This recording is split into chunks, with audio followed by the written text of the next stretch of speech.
Ассалаумағалейкум достар, тілдің пісіру жолын көрсетемін. Салқын суымызға тілімізді саламыз, бір дана жуамыз салып, осындай қара бұрышымыз салып, жақсылап тұрып қайнатамыз.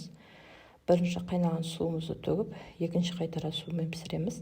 Міне осындай қайнағаннан кейін бұның суын төгіп, жаңадан су құйып, жарты шай қасық тұз саламыз.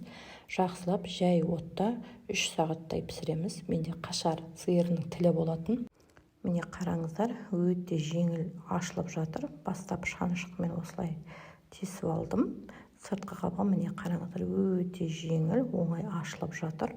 Бұл рецепт, яғни тілдің дұрыс пісіру жолын көрсетеді.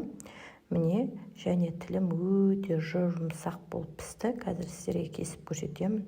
Жалпы барлық витаминнің барлығы көбінесе осы тілде болады екен. Міне қараңыздар, қандай жұмсақ дәмді болып пісті. Осы жолы тілдің пісіру рецептісі өте қатты ұнады. Міне қараңыздар, сіздерге бір тілімін үзіп көрсетейін.